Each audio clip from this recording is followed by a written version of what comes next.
So everybody can transform a kind of inconvenience in a huge advantage. Without any question, and it takes work. Now, there's no question that there are certain situations and structures around the world that don't allow people to dream. You know, I'm doing some work in South Africa right now, in Johannesburg, and my first step is to help people to learn how to dream, because they were under apartheid, a form of enslavement that did not make dreaming possible.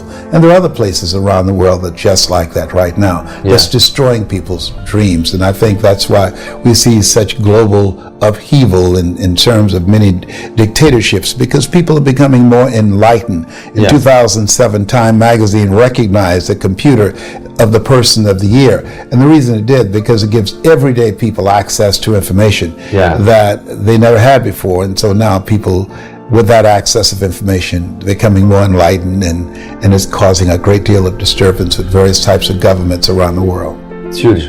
My message in France, and I would like to spread that everywhere, it's you have a dream, it's possible, so take an action now. How can I help people to believe it's possible? It's an ongoing process. The faith comes by hearing and hearing and hearing. That's what my favorite book says. That you have to be an unreasonable person who's not looking at and judging the circumstances such as you see them. But you're calling forth those things that be not as though they were. And if you read the book called Change or Die by David Dushman, I will do. He said there's a person who is an unreasonable person who brings a message that it's possible and repeat that message. And there are people who hear that message who are able to relate to it and identify with it. And then they begin to move from and develop a whole approach to life with that new level of enlightenment, that as he speaks or she speaks, it begin to give people a vision of themselves beyond their circumstances and their mental conditioning, and challenges them to begin to embrace some habits that cause them to make some new choices that will help them to carve out and become the architect of their future, as opposed to becoming volunteer victims. Great. You do a lot of speeches all around the world, and you are not the only speaker. A lot of speakers. So, according to you, I'm a trainer. I'm known as a speaker, but my gifting is I started out as a trainer, teaching people how to live their dreams, teaching them how to use their voice and their story and leverage their knowledge to go from being local to being global. That's what my gifting is in. So as a trainer, why there are some speaker or trainer who give only a kind of information, at the end you say, oh, it's interesting, and other speakers like you, according to me, and you feel something and you're not thinking about, oh, it's interesting, but I can do that. I want to take an action. I want to change something in my life. I don't know if it was interesting, but I will change something in my life. What are the differences? Well, there are many speakers think that people are stuck because of lack of information. I always say, if information could change people, everybody would be skinny, rich, and happy. They don't need us to come in and speak. They can go online, they can Google the information. So information alone cannot create transformation. That in order to change human behavior, you have to create a significant emotional event. The materials that I provide, the training that I provide, is designed to impact a person's mind, their heart, and their spirit.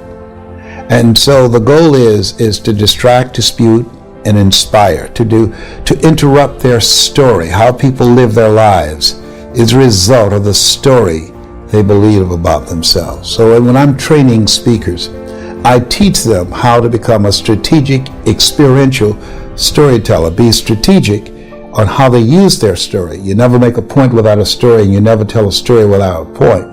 And experiential, because Oliver Wendell Holmes said that once a man or woman's mind has been expanded with an idea, concept, or experience, it can never be satisfied to going back to where it was. And so when you take that approach, that change how they think and what they feel, then you now have positioned yourself to begin to create a thirst. There's no saying you can take a horse to the water, but you can't make it drink.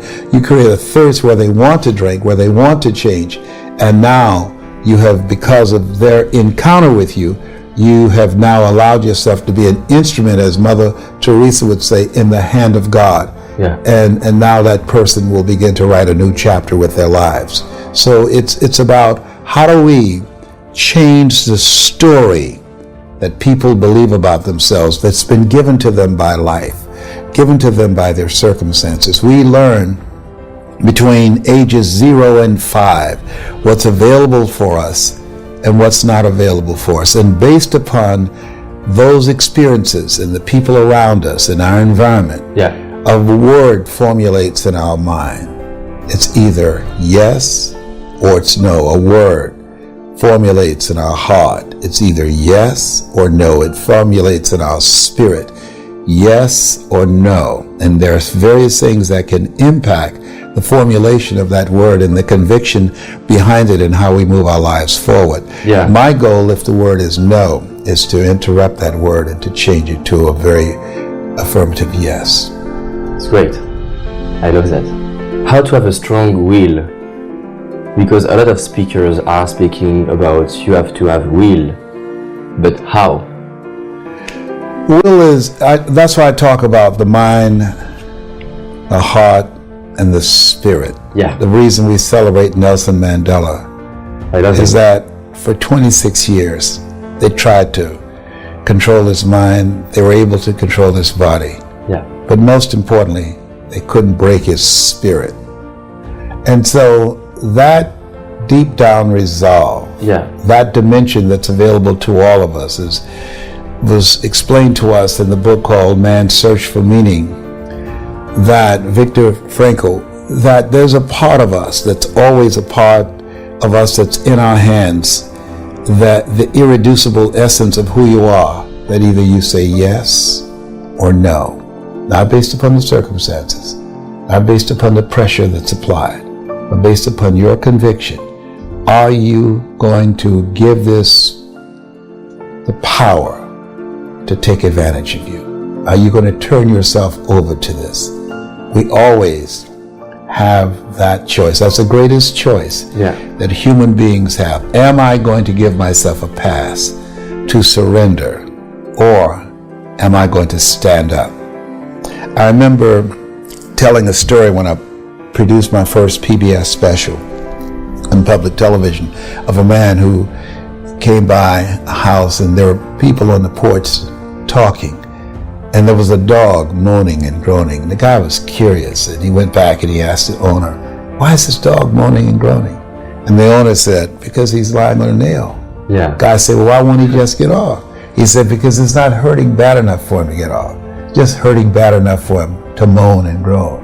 And so what most people do in life, they have the power to change their circumstances. You are made in the likeness and image of God. You've been given authority and dominion over everything on the face of the earth. But most people would rather moan and groan about their situation, show up in their lives as volunteer victims, rather than become actively engaged in doing the work necessary to change their circumstances. It's been said there are two types of people: those who work and those who watch them.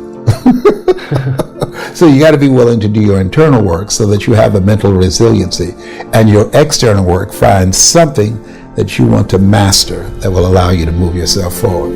Wow. So we have to, the first step is to find what we want to master. Why are you here? What's your reason for being? Why do you get up in the morning? Most people don't have a clue. Pay the bills, keep a roof over your head. I think we have to reflect on, who am I? Why am I here? What drives me? If I died today, what 3 words would I want said about me if I died today? You know, what is it that defines me? You know, and how do I define myself? Most people allow their circumstances to define them, as opposed to defining themselves and how they're going to show up in life. And so my mission is to help people to connect with the power they have within, their greatness. When you're pursuing your greatness, you don't know what your limits are, so you act like you don't have any. And when you live from that place, you can now be able to make a greater contribution and make a greater impact with your life because of the fact that you see yourself in a larger context. One of the principles, there are 9 principles that we teach of greatness. Yeah. The first one is each of us can achieve far beyond our horizons and in avenues of life we have never explored. But most people settle in and accept things in life as it has been given to them, as opposed to rising above that, working to create something that they can feel good about. It's the first person principle. Yes. What are the next? The next one is we must take responsibility for our actions and our reactions. Yeah. When you look at your circumstances, George Bernard Shaw said, the people look for the things that they want in life, and if they can't find them, they create them. And so when we look at ourselves, it's about doing that. It's about taking ownership for your stuff, for your life. And one of the things I emphasize, that changing is not easy. That changing your life, changing habits, reinventing yourself, picking yourself up after life has knocked you flat on your back. I've got to say, when life knocked you down, try and land on your back, because if you could look up, you could get up. Well, that sounds cute, but that's not easy. When I was diagnosed with prostate cancer 17 years ago, that first time that happened, I said, hey, I can handle this. Then when it came back a year later, last year, 17 years later, and this time, it metastasized to 7 areas of my body and ate 40% of my T1 vertebrae. Now the stakes are higher. It's just life saying, okay, Mr. Motivator, you beat cancer the first time. What you gonna do now? I started laughing. When the doctor told me, he said, why are you laughing? Are you in denial? I says, no. I said, I feel like Mother Teresa. He said, what do you mean? She said, Lord, I know you know how much I can bear. I just wish you to have so much confidence in me. I said, the stakes are higher. So I've got to dig in and got to fight more. Because at the end of the day, life is a fight for territory. And once you stop fighting for what you want, what you don't want will automatically take over. And so it's a fight, it's a challenge in life every day. And what we have to do is embrace it. What we have to do is see it as a project to be worked on. I read something once that I live by. It said, in life, you will always be faced with a series of God-ordained opportunities, brilliantly disguised as problems and challenges. And so I see even cancer as a gift, as a God-ordained opportunity. It is a kind of test for you to improve yourself. It's a test, right? No test, no testimony. Yes. Wow. And so you have to be willing to step up and handle it. Anybody can have faith, David. If the bills are paid, if they have their health, the marriage is working out fine, the children acting like they have good sense, they have a lot of money in the bank, a lot Everything of is perfect. Investment. Anybody can have faith under those circumstances. The true challenge of faith is when life knocks on the door. The true challenge when you lose your health, or something happens to someone you care about, or you lose your wealth, or some tragedy happens to you. All of us over the next year will experience at least 3 tragedies. We will experience it personally or someone we care about. Charles Udall said in life, he said, things will happen around you and things will happen to you. But the only things that really count are the things that happen in you. And that's where, that's our domain. That's where we have the control. Yeah, we choose the answer. Yes, we did too. And we choose how we're going to respond to this. Will I allow this to get the best of me? Will I allow this to stop me? Am I going to surrender to this? Will I give myself a pass? Will I wimp out on myself? That's always a choice. I love that. In the speech just before you said a sentence that I love, can you repeat it about the fact that when it's hard? If you do what is easy. Yeah, I love that. Giving yourself a pass, giving yourself permission to stop. If you do what is easy, your life will be hard. But if you do what is hard, your life will be easy. I didn't do what I'm doing now for 14 years because it was hard to make the radical change in my approach, my dress, my learning the language of corporate America, gaining access, developing myself an intellectual resource where corporations would reach over people with years of experience, PhDs and MBAs, and I have no experience and no credentials, and be able to compete with them. It was hard, but we can do hard. All of us have moments in our lives when things have been thrust upon us and we had to do hard. So if you do what is easy, your life will be hard. But if you do what is hard, your life will be easy. And so don't give yourself a pass. Don't run away from hard, because you can do hard. And through that, you discover a part of yourself that you would not know otherwise. Yeah, you are building your power when you have challenges and when it's hard. Yes, those things only happen through growth experiences, through challenges. If you go to the gym to work out and you don't feel any discomfort the next day, here's what we know. You haven't done anything. And so you got to challenge yourself. Yeah. And you're going to get hurt. You know, Viktor Frankl calls it unavoidable suffering. Life is full of pain and disappointment. It's a part of the process. And we are proud of ourselves when we overcome something. When we overcome things, we discover things about ourselves. No tests, no testimony. No guts, no glory. Yeah. And I was doing a broadcast once, and a guy was coming up, and he had crutches. He was coming up to be interviewed by me, and he missed a step, and he fell. It was a very embarrassing moment. And I went down to help him get up, and he said, "Don't feel sorry for me or be embarrassed." He said, "It goes with being a paraplegic. I fall all the time." And so we fall all the time in life. We make mistakes all the time in life. Yeah. You know, there's no life without mistakes. Anything that's worth doing is worth doing badly. It's worth doing right if you know how to do it. But if you don't know how to do it, it's worth doing badly until you get it right. All of us are going to fall on some tough times. 8 out of 10 millionaires have had to file bankruptcy. It's a part of the process. We go up, we go down. And we learn things during the tough times. That's where we really learn things. That's where we begin to discover things about ourselves. Adversity introduces you to yourself, that are part of yourself that you would never know otherwise when things are going real good for you. And so what we have to help people to understand is to maintain a spirit of optimism in spite of their circumstances, to give them hope. Why? Because when there's hope in the future, that gives you power in the present. So my goal is training 100,000 voices of hope who will do 3 things. Help give people hope. That's number 1. Number 2, teach them methods that will help them to develop the desire to reinvent themselves so that they are not replaced by an app or outsourcing. Because this is a time where you have to continuously reinvent yourself to stay ahead of technology and cheap labor around the world. That's number 2. Continuing to work on yourself and growing and developing. And the third thing is to build communities, collaborative, achievement-driven cultures, supportive cultures that will help you to get to the next level. Have a group we call ourselves Cancer Conquerors. And so one goose can fly 75% further in formation with other geese that it could ever fly by itself.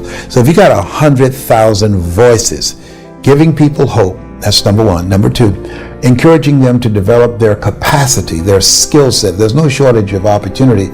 There's a shortage of capacity to take advantage of the opportunities that are available in the global economy. Yeah. And encouraging people to create communities of collaborative, achievement-driven, supportive relationships. We can accomplish anything. And how can the people and me can contribute to these dreams?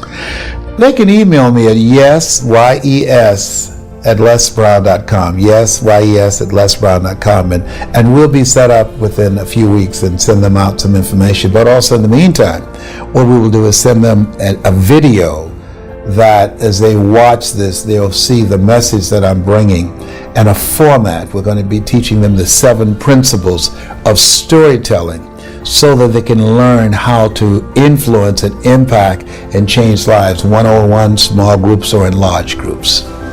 Yeah. So with 100,000 voices, you can make a big difference in this world. Absolutely, yes. That's the goal. And we want 100,000 voices outside of politics and outside of religion, both of which polarize and divide people. Just everyday people. I'm not an educated guy. If both my parents came in here right now, I would not know either one of them. I'm adopted. I don't have any credentials. I'm just an average person, and who I have a desire to make a difference with my life, to live a life of significance, and to live a meaningful life, and to help others who have a desire to do the same thing. What I'd like for you to do right now, I want you to think about your dream, because I'm in a room full of dreamers. Think about your dream right now. I want you to think about it and envision it. Now, ladies and gentlemen, let me share something with you. I do not believe that any of us have dreams that were not given to us for the purpose of accomplishing those particular dreams. And I want to share something with you that has changed my life. I started out, as was indicated by Jack, it's very humble beginnings. I don't know what that dream is that you have. I don't care how far-fetched it might appear to be. I don't care how disappointing it might have been as you've been working toward that dream. But here's what I know, that that dream that you're holding in your mind, that it's possible. Let's say that together, please. It's possible. See, sometimes we can't say, I can do that. But what we can say, that it's possible that I can have my dream. As we run toward it, as we work on it day in and day out. No one, ladies and gentlemen, could have convinced me when I started out just over 6 years ago, working on my dream. And I want you to think about whatever your dream is, because I was willing to take a chance. And most people won't do that. Most of the people that you talk to try and bring them into the business, these are not risk takers. Most people have done all that they're ever going to do. They raise a family, they earn a living, and then they die. But people who are running toward their dreams, life has a special kind of meaning. And here's what I will share with you, that in the process of working on your dreams, you are going to incur a lot of disappointment, a lot of failure, a lot of pain, a lot of setbacks, a lot of defeats. But in the process of doing that, you will discover some things about yourself that you don't know right now. What you will realize is that you have greatness within you. What you'll realize is that you're more powerful than you can ever begin to imagine. What you will realize is that you're greater than your circumstances, that you don't have to go through life being a victim. As Jack indicated, I was born in Miami, Florida, in an area called Liberty City, in an abandoned building on a hard linoleum floor with my twin brother. We were 6 weeks of age. We were adopted.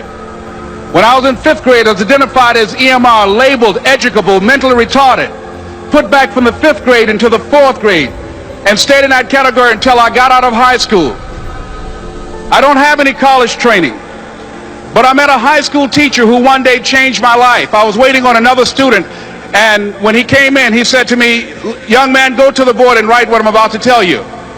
And I said, I can't do that, sir. He said, why not? I said, I'm not one of your students. He said, it doesn't matter. Follow my directions now. I said, I can't do that, sir. He said, why not? I said, because I'm educable, mentally retarded. And he came from behind his desk and he looked at me. He said, don't ever say that again. Someone's opinion of you does not have to become your reality.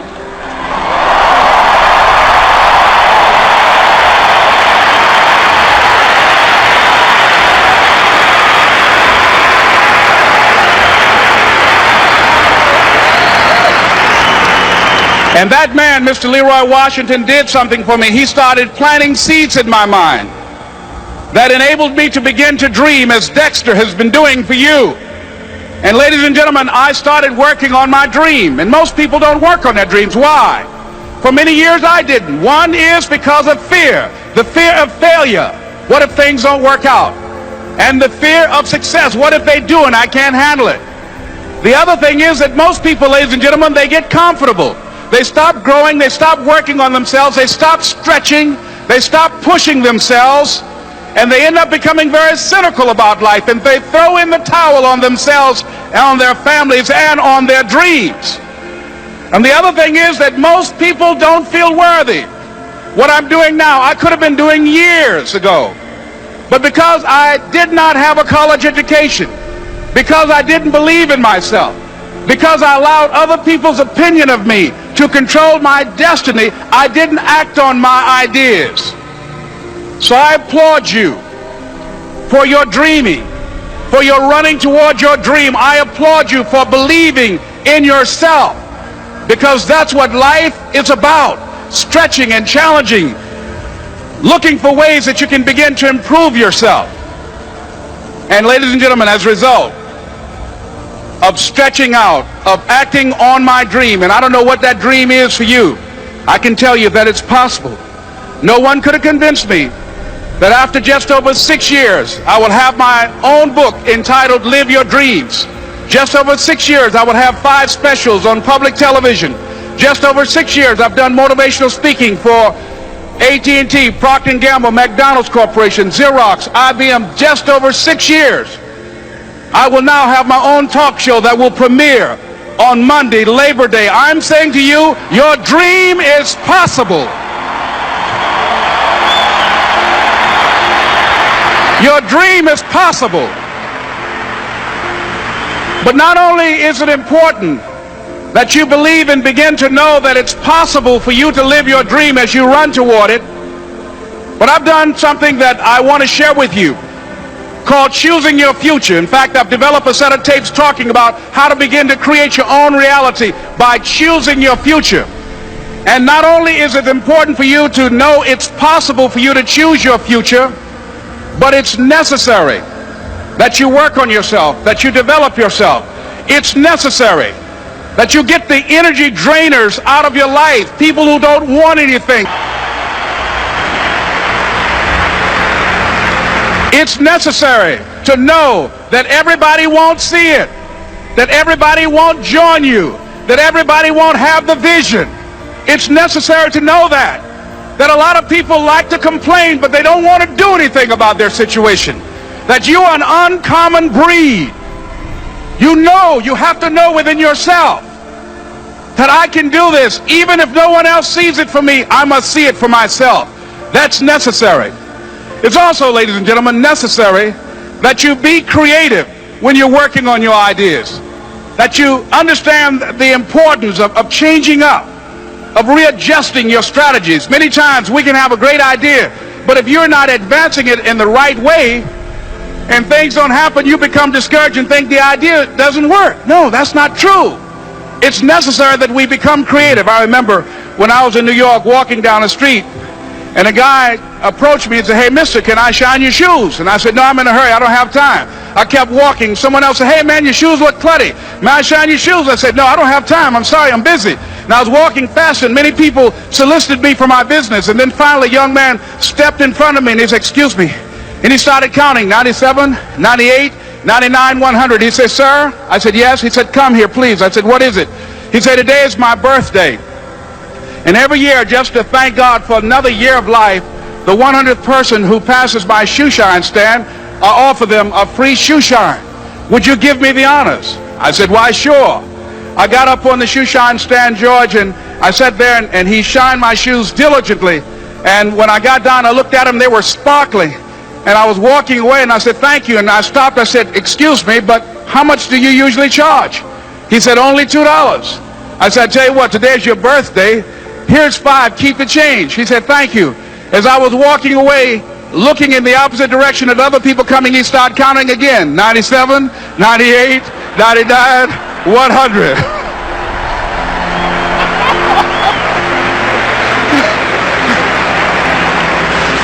It's necessary that you be flexible, that you are always thinking of how can I improve this better. This is a customer-driven economy. It's necessary for you to always explore various ways in which you can improve the quality of service that you're providing for the people in your organization. I remember something a major company had talked about, the extra value service they were providing for their customers. And the lady who had the news conference summarized it this way. She said, "It's not our intention to satisfy our customers or to please our customers. Our intention is to amaze them. It's necessary, if you're going to compete today, that you look for ways to amaze your customers by being one of those individuals that keep your commitments, that keep your word, that's relentless. It's necessary as you work with the people that you bring into your organization, that they see that you're a good example of a person to work with, because you model integrity and determination and ambition and truth and honesty and the way in which you conduct business. The next step is, that is you. That is you. That no one can do it for you but you. And even though you face disappointments, even though you will experience some setbacks, it goes with the territory. You must understand that. I remember I was playing a game with my 9-year-old son, John Leslie, and I beat him 10 straight games in a game called Connect 4. And finally, I said, John Leslie, I'm bored. I don't want to play you anymore. And I got up. I said, I'm ready to go to sleep now. And repeat out to me, please. Let's say this together. It's not over until I win. John Leslie said, no, you can't go now, Dad. I said, why? He said, it's not over until I win. That was his attitude. We sat down and we played several other games. And finally, after the 11th game, John Leslie won, and he got up and he yawned. And he said, I'm ready to go to sleep now. And I'm saying to you, what if all of us took that attitude after we face a rejection and a no, or we have a meeting and no one shows up, or somebody say, you can count on me, and they don't come through? What if we have that kind of attitude? The car's repossessed. Nobody believes in you. You've lost again and again and again. The lights are cut off, but you're still looking at your dream, reviewing it every day, and say to yourself, it's not over until I win.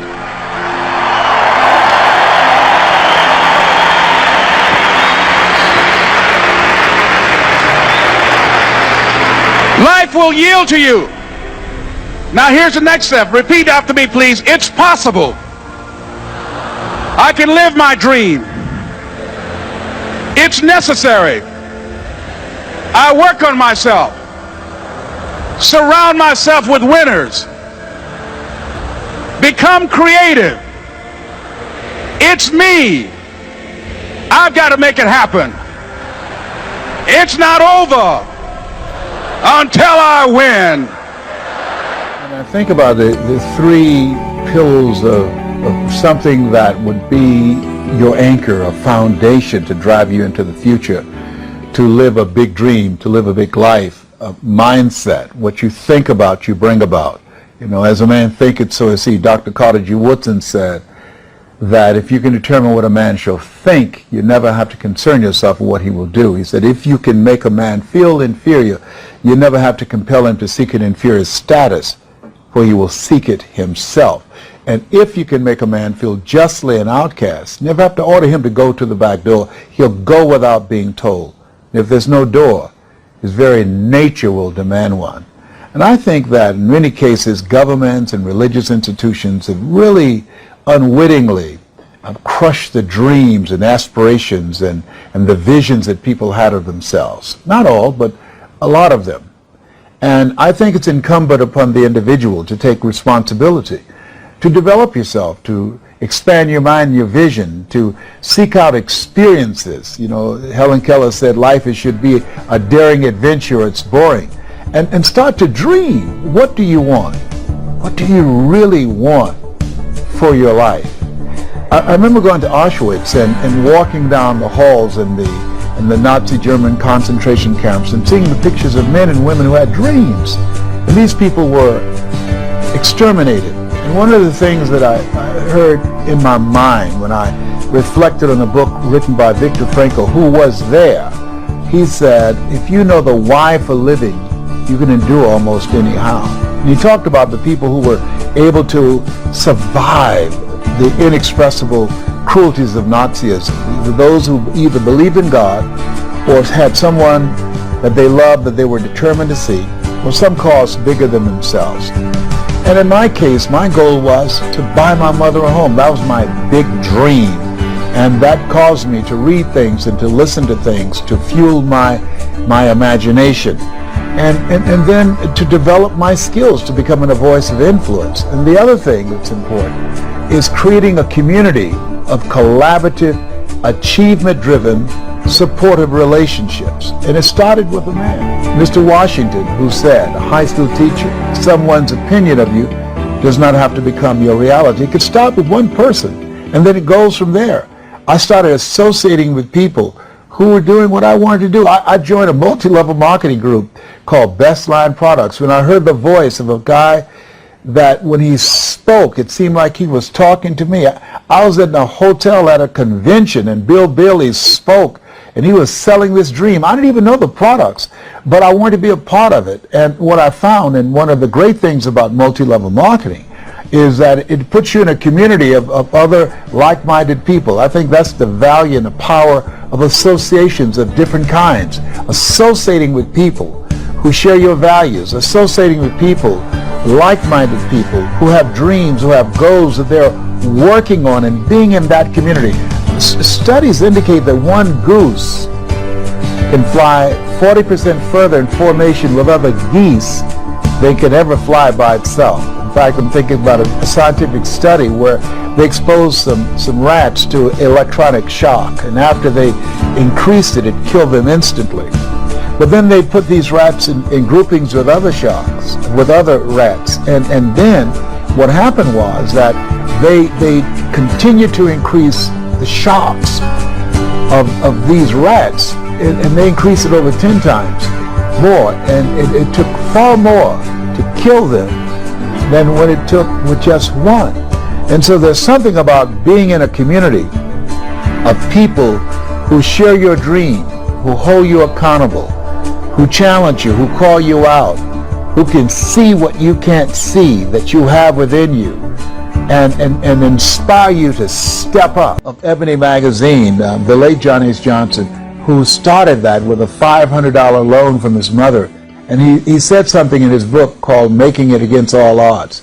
There's no defense against an excellence that meets a pressing public need. And I suggest to you, one, work on yourself. To me, I think there are 3 pillars of what's required in order to carve out your place in this global economy. There are many steps, but there are 3 that I think that's indispensable. One is working on your mind. Be ye not conformed to this world. Be transformed by the renewing of your mind. The second is of having a mindset and willing to discipline yourself to make the sacrifice to engage in ongoing self-study for self-growth and development, developing your communication skills. I can hear Mr. Washington now say, Mr. Brown, develop your communication skills, because once you open your mouth, you tell the world who you are. Nelson Mandela said, if you speak from your mind, you speak in a language that a man can understand. But when you speak from your heart, you speak in his language. And so my goal in teaching people how to create mass appeal, how to change lives, that you have to change yourself. It starts with you. And then you begin to see from your experience how you can begin to impact and influence others and be a voice of change. And that ability really will allow you to carve out a place for yourself in the marketplace. And the methods and the techniques, the simplicity of how you language what you say.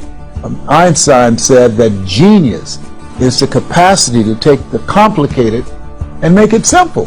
And so when you are creating change and mass appeal, keeping it simple, but being the message that you bring, and loving it, and standing in your power, and realize that you're here for a reason.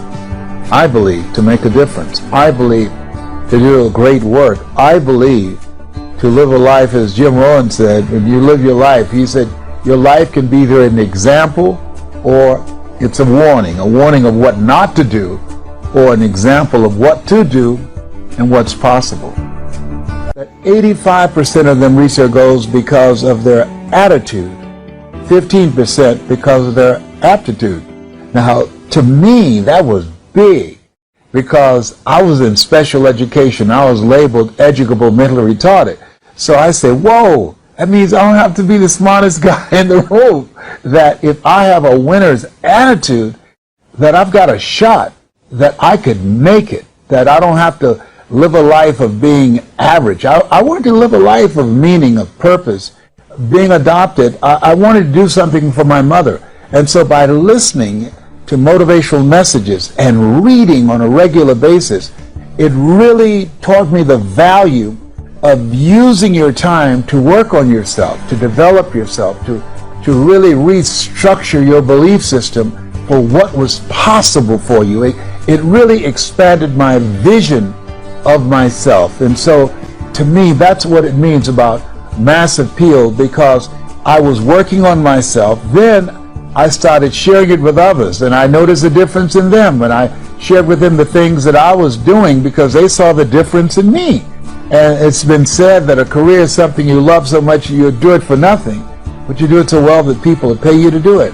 So as I talked with and shared with my friends what I was doing and what was possible for them, I eventually evolved into this life of where I am.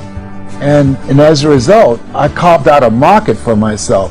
And because this is my passion, this is what I've spent the majority of my life doing, I've developed a level of expertise, a level of strength and power and reputation in this area that created a demand for myself. To me, one of the most important things and the first step in changing lives is to have a program for yourself. When I started on this path, that was what my goal was to change me. Given my circumstances, I think that, psychologists say that we create a mental blueprint between the ages of 1 and 5, that between that time we determine what's available for us and what's not available for us. And so, given my circumstances, being born in an abandoned building on a floor in a poor section of Miami, Florida, I became interested in a path of developing myself. I remember shining the shoes of Mr. Sidursky, this man that my mother worked for, very wealthy on Miami Beach. She cleaned his home and she cooked for the family and kept the children. And he listened to motivational messages unbeknownst to me. That was programming my mind, and it created a thirst within me to get on this path. I remember listening to Earl Nightingale, who said, "You don't get in life what you want, you get in life what you are." And so to me, reading became an out. It became a tool that I used to develop myself. And not just reading for enjoyment, but reading for personal growth, reading to look at those things that I read and to apply them in my lives. And I would read sometimes at night from 60, 100 pages a night, sometimes a whole book. And then I would underline the book and I would think about them, I would memorize them, and then I would apply them. I would try them out. Because one of the things he said, they did a study of some top achievers and leaders around the world, over 3,000, to find out what was the common denominator among them that enabled them to reach their goals. It says that you're not sitting back waiting to see what politicians will do for you. There's something in you that says, I'm not going to focus on the general economy, I'm going to focus on my personal economy. There's something in you that says the most dependable hand in the world is the one at the end of your risk. There's something in you that says always strive to get on top in life because it's the bottom that's overcrowded. You are different. You have greatness within you. Dr. Howard Thurman, come forth. Here's a man that, after having 238 radiation seed implants, and my PSA continued to increase. In fact, last year this time it was over 1,500, and the little C cancer had eaten 40% of my T1 vertebrae. And I was reading his words that night after leaving Florida Hospital, and doctors had told me that cancer had reappeared, had metastasized in 8 areas of my body. And I began to laugh as the doctor spoke to me, and he was looking real serious. He said, "Why are you laughing?" I said, "I feel like Mother Teresa." He said, "What do you mean?" She said, "Lord, I know you know how much I can bear. I wish you didn't have so much confidence in me." And now my PSA is 0.0. I'm debt-free, cancer-free. Yes, indeed. I stand before you because of God's grace and mercy.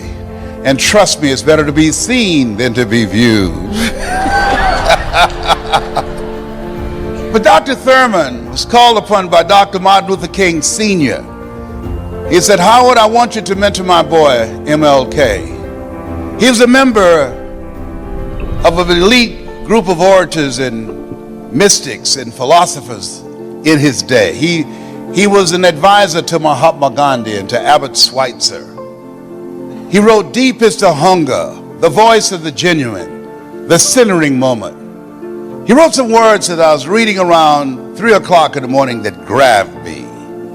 He said, the ideal situation for a man or woman to die is to have family members praying with them as they cross over.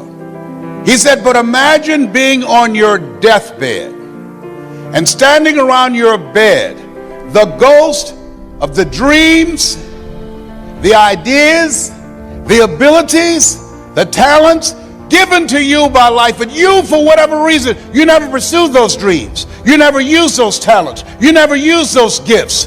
You never used those abilities. And there they are standing around your bed looking at you with large angry eyes saying, we came to you, and only you could have given us life. And now, we must die with you forever.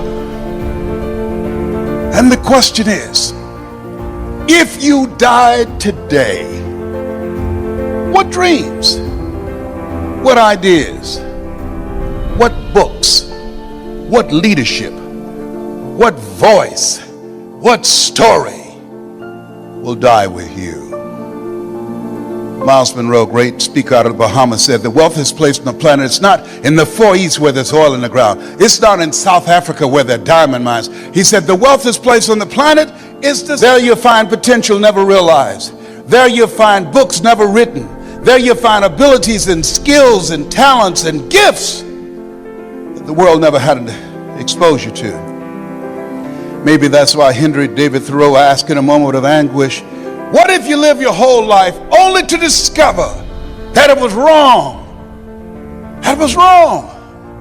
That God had so much more in mind for you. Maybe that's why he said, oh God, to reach the point of death, only to realize that you've never lived. Only to realize that you've never scraped the surface of your potential. Everybody let us say together, live full, die empty. And the people in this room have decided to live full.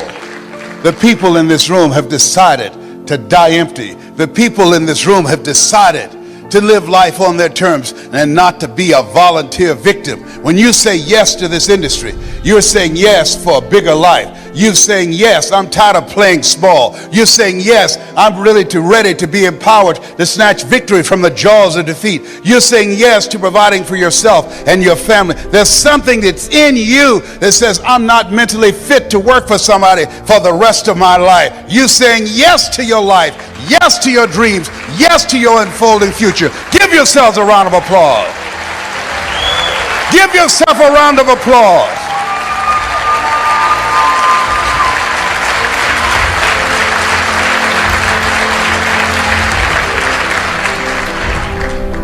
I didn't do this for years.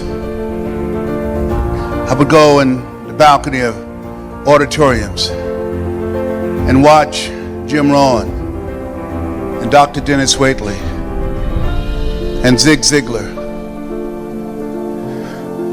And my heart would beat so fast because I love helping people. How many of you love helping people? Raise your hands. I love helping people. And my heart said, I can do that.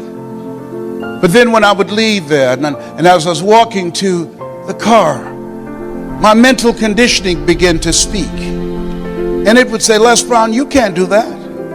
You don't have a college education. Les Brown, you can't do that. What makes you think that you have something to say that somebody would listen to you? Les Brown, you can't do that. What makes you think that you can speak for AT&T, Procter & Gamble, McDonald's Corporation, IBM? You've never worked for a major corporation. Les Brown, you can't do that. You were adopted. You don't even know who your parents are. How many of you ever thought about something you wanted to do? You felt it in your heart. and then your mind talk you out of it? Raise your hands, please. I convinced myself that I couldn't do it. I learned something from that experience. Whenever there's an argument between your heart and your mind, follow your heart. The things that the heart can understand and feel that the mind cannot relate to. Maybe that's why my favorite book says, lean not unto thine own understanding, and all thy ways acknowledge him, and he shall direct thy path. There are things that you feel, that you know in your heart of hearts, that's not logical, it's not practical, it's not realistic, but there's something in you that says, I can do this. I can do this. After facing defeats and disappointments and failures again and again and again, there's still something in you that says, I can do this. Operating out of a thinking when life knocks you down, try and land on your back, because when you can look up, you can get up. I can do this. I can do this. When you present and people say, oh yes, I'd like to be a part of that. Yes, they have the personality and they need it, and they don't show up. You end up being a babysitter. You have to be a counselor and a psychologist and a minister.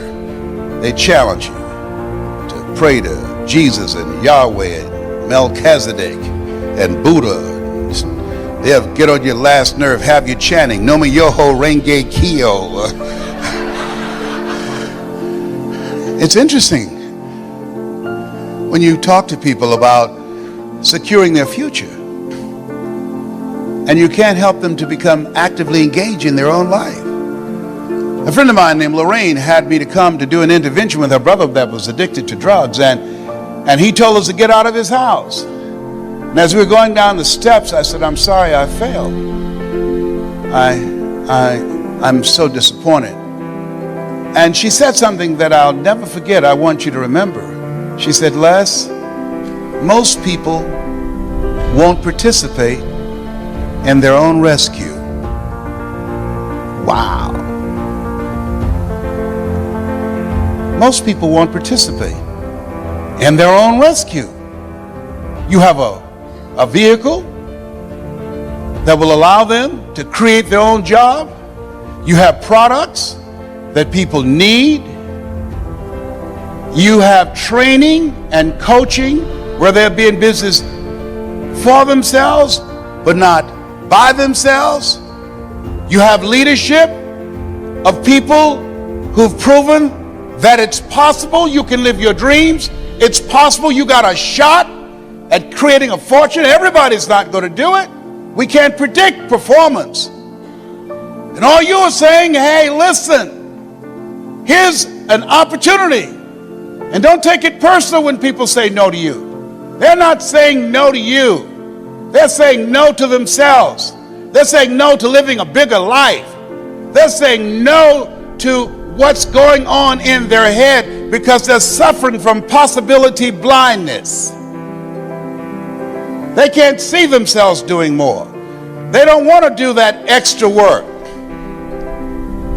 So they're saving you some time. They know they're trifling and don't want to work.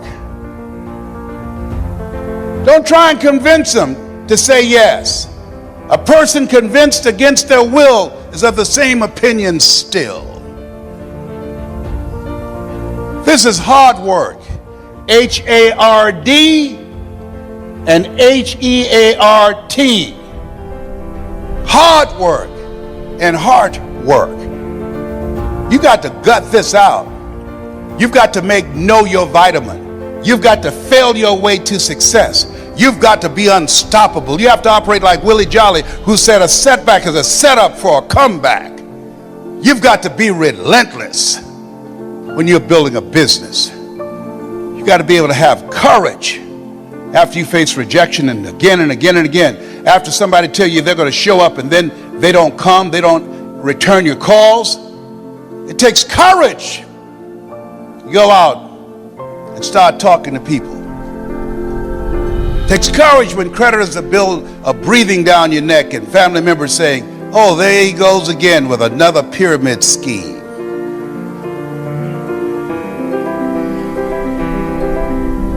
Am I making sense to you? What I'm doing. I didn't do this for 14 years because I didn't have the courage. I was afraid of being rejected because I don't have a college education. I had a tremendous inferiority complex. And something else. In order to make this business successful, to go from a 9 to 5 to 5 until you faint, it's a different mindset. It requires a radical change. How many of you know that it's hard building a thriving residual income on a monthly basis? Raise your hands, please. Yeah, that's why most people won't say yes. It's much easier to complain about the economy. It's much easier to complain about our elected officials.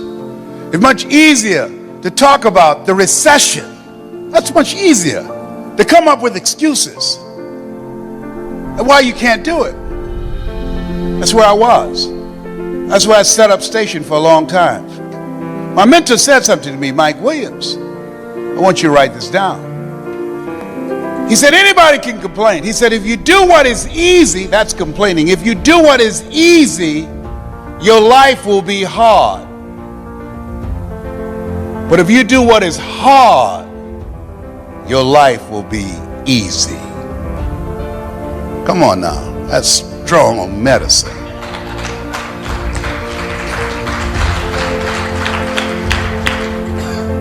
If you do what is easy, complain about your situation, your circumstances. If you do what is easy, stand around and be a volunteer victim like everybody else. If you do what is easy, surrender and give up on your dreams, become depressed and bitter and angry. Anybody can do that. If you do what is easy, your life will be hard. But if you do what is hard, keep coming back again and again and again. If you do what is hard, approaching strangers, talking to people in shopping malls, get up dressed every day, going out prospecting, knowing some way, somehow, with a spirit of expectation, somebody's out here looking for an opportunity. You can go outside right now and see some pigeons, but you're out hunting for eagles, and they're not common. And if you do that over and over and over again, somebody's going to show up. Somebody's going to say, I'm the one.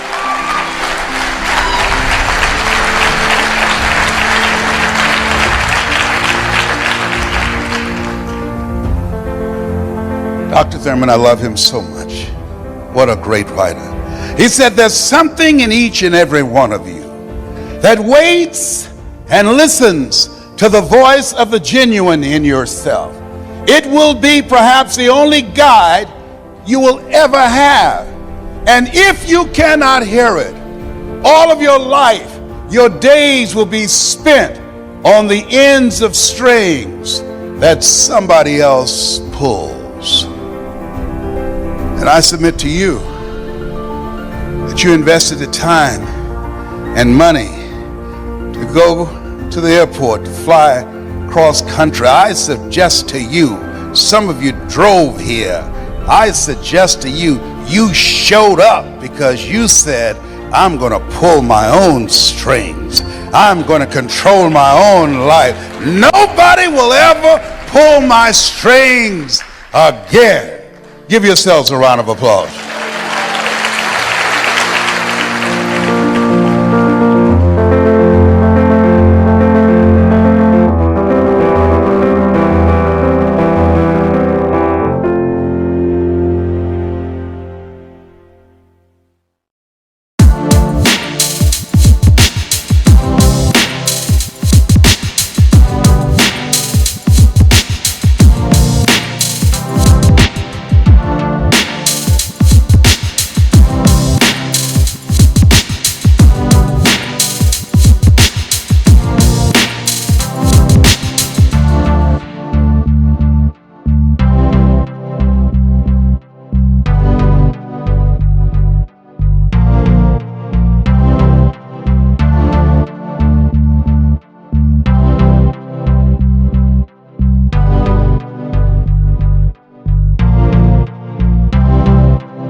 Thank you.